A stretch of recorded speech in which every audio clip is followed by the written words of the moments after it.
इमरान खान साहब को निकाला internal forces ने, led by the then army chief. वो बुनियादी इशू वहाँ से शुरू हुआ था, आईएसआई ये वो।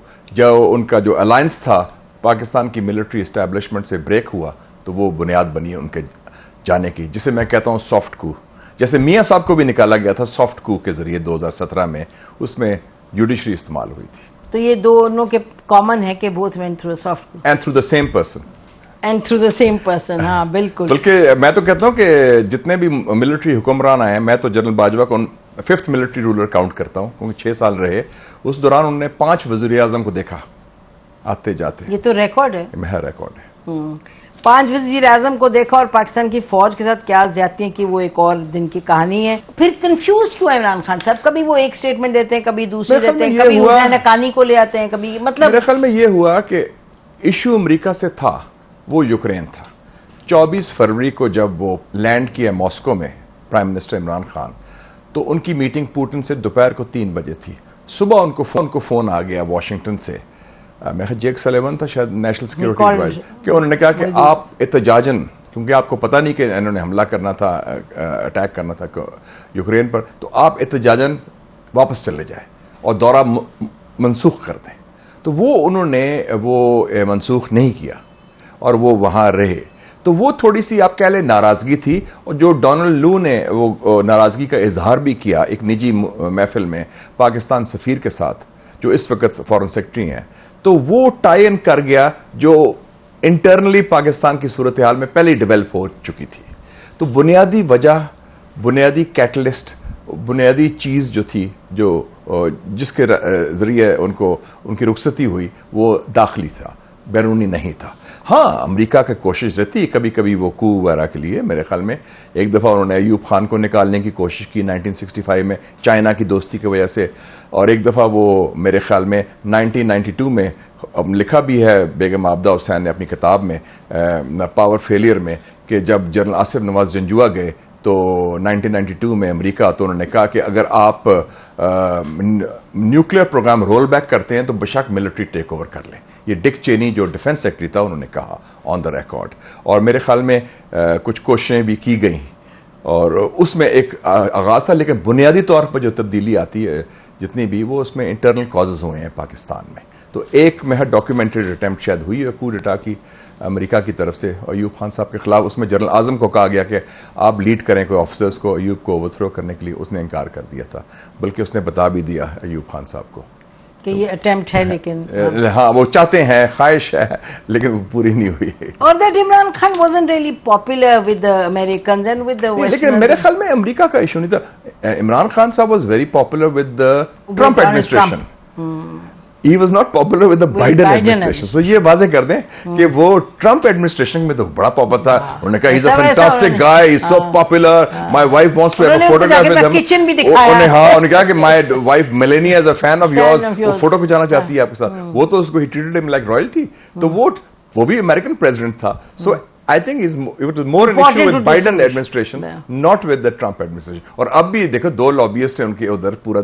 और मैं उस दिन गया, अमेरिकन एम्बेसडर का इफ्तार था, तो उसमें पीटीआई की क़यादत भी थी और पीडीएम की क़यादत भी थी, और सारे इकट्ठे बैठे थे एक टेबल पे, और नमाज भी इकट्ठे पढ़ी उन्होंने रोजा खोलने के बाद। तो आपने नमाज के बाद बातचीत करवा देनी थी दोनों। मैंने उनको कहा, अमेरिकन एम्बेसडर को मजाक से, मैं क्या कोई गवर्नमेंट ऑफ नेशनल यूनिटी तो नहीं बनवा रहे आप इधर ही, क्योंकि ये वैसे तो गुफ्तगू बाहर नहीं होती, लेकिन आपकी टेबल पर तो हो रही है।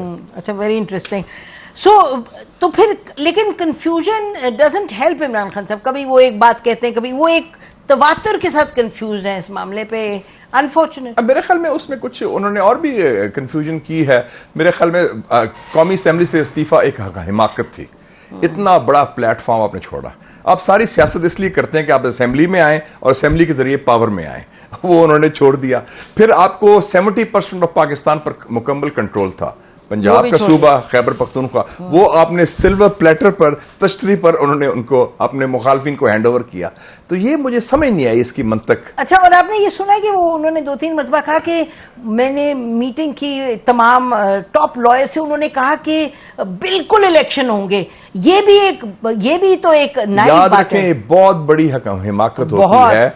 मैंने ये बात मियां साहब को भी कही थी कि आप सियासी फैसले कानूनदान से Can ना you करें। imagine? बिल्कुल, that's- बड़े सगीर की हिस्ट्री में सिर्फ 2 वकील रहे हैं जो ब्रिलियंट वकील कायद-ए-आज़म थे, होंगे और मुझे हुसैन शहीद सोहरवर्दी, सोहरवर्दी। जो ब्रिलियंट पॉलिटिशियंस भी थे, ब्रिलियंट वकील थे। बाकी वकला को सियासत नहीं आती सियासत। और वो कानूनी बात कर देंगे, और अगर उस पर आपने सियासत करनी है, भुट्टो साहब ने भी ये गलती की थी कि वो सारा वकला की बात मांगी। तो जब ट्रायल हो रहा था उनका, ट्रायल हो रहा था उस वक्त, हाँ। ऑल्दो इट वाज जो भी था कैंगरू कोर्ट या शैम Whatever. ट्रायल, बट वो it was a political thing. तो अच्छा, अब आपने वो मियां बात- साहब ने भी वो एक कानूनी जंग लड़ी, हालांकि इशू पॉलिटिकल था। भुट्टो साहब ने भी कानूनी जंग लड़ी, हालांकि इशू पॉलिटिकल था, है ना, बिल्कुल। अच्छा, तो अब ये बताइएगा कि थोड़ा सा इंडिया पे चलें, आफ्टर द यूनाइटेड स्टेट्स के इंडिया के साथ अगस्त 4 के बाद 2019 के बाद हमारी पॉलिसी तो लगा था शुरू में कि बड़ी सही पॉलिसी है, इंडिया को हमने बैकफुट पे तो डाला था। मेरे ख्याल में हमारी पोस्चरिंग और थी, हमारी पॉलिसी मुख्तलिफ थी। पोस्चरिंग में हमने शोर मचाया, कॉस्मेटिक मेजर्स लिए, हमने कहा हर जुमे जुलूस निकलेगा, बड़े सख्त बयानात दिए, मोदी फैशिस्ट, ये वो सारा कुछ, और नारेबाजी भी लगाई, लेकिन ठोस नहीं हुआ। मुझे याद है अभी तक कि जब पहली मीटिंग बुलाई, इन्होंने एपेक्स कश्मीर कमेटी बनाई, उसमें 3 लोग उस वक्त की ऑपोजिशन से लिए, हर पार्टी से। मुझे भी लिया, नून से, पीपल्स पार्टी से नवीद कमर साहब, और जमात इस्लामी से सिराजुल हक साहब, ये पीटीआई की गवर्नमेंट। हाँ, पीटीआई गवर्नमेंट। और उसमें foreign minister, chairman Kashmir committee Fakhar Imam साहब, DGISI, DGMI, DGISPR और DGMO सारे थे। तो उसमें मैं वाहिद बंदा था जो पेपर लेके गया कि ये कश्मीर स्ट्रेटजी क्या होनी चाहिए। पुरानी आदत है। मैं क्या, ये इशू है, करना क्या है, हाउ टू डू इट, ठक ठक ठक, जो मेरा स्टाइल है, बुलेट पॉइंट्स के साथ। उससे पहले चूंकि मैं चेयरमैन था खारजा अमूर कमेटी का, तो मैंने शाह महमूद कुरैशी साहब को कहा था कि हमारा एक कौमी मौकफ होना चाहिए कश्मीर पर। आफ्टर 2019 अगस्त 4 नहीं, अगस्त से पहले। अच्छा, अगस्त से। अच्छा, तो मैंने उनको तजवीज़ की कि हम 5 फरवरी 2019 को इंटरनेशनल कॉन्फ्रेंस करते हैं लंदन में, और सारे इकट्ठे जाते हैं, गवर्नमेंट भी और हिज़्ब इख्तिलाफ। और गए थे, और वो गए, और शाह महमूद कुरैशी साहब गए, शेरी रहमान साहिबा, रहमान मलिक साहब, मैं, नून, सब इकट्ठे। और पहली दफ़ा ये इंटरनेशनल कॉन्फ्रेंस हुई, फिर हमने थिंक टैंक में भी तकरीरें की और एक मौक़िफ़ पेश किया, और हमने कहा कि ये इशू इतना बड़ा है, इसमें पार्टीबाजी नहीं होनी चाहिए। बिल्कुल, this was my, and I am very happy कि शाह महमूद कुरैशी साहब ने भी इसको तस्लीम हाँ, किया। मैं उनको भी अप्रिशिएट करता हूँ, हालांकि पोलराइजेशन थी, उन्होंने कहा हाँ मैं एग्री करता हूँ, और वो आगे लेके चले। लेकिन बाद में हमने देखा 3 मिस्ड अपॉर्चुनिटीज थी। एक ये कि 5 अगस्त के बाद हमने वो पूरी तरह उसका फायदा नहीं उठाया हिंदुस्तान को, जो कहने के लिए कि उन्होंने वायलेट किया UN रेजोल्यूशंस, पहली दफा जो एनेक्सेशन किए। दूसरा एक मौका आया जब हमने डॉसिए पेश किया इंडियन स्टेट टेररिज्म पर, आपको याद होगा अक्टूबर 2020 में, इतना कि जी उन्होंने कहा कि जी इतने ट्रेनिंग कैंप्स हैं, 66 ट्रेनिंग कैंप्स थे उधर और अफगानिस्तान में, और 21 थे हिंदुस्तान में, जो पावरफुल एविडेंस था, एविडेंस, इंटेलिजेंस रिपोर्ट। फिर उसके बाद EU डिसइंफो लैब का आया कि हिंदुस्तान स्टेट पॉलिसी के तहत पाकिस्तान के खिलाफ ना सिर्फ स्टेट टेररिज्म कर रहा है, बल्कि वो कर रहा है। तो वो तीनों मौके हमने ज़ाया किए। उसका मैं देख लिया था कि उसका मंतक था कि शायद जो उस वक्त की मिलिट्री क़यादत थी, उसका मौक़िफ़ हमारी जो थी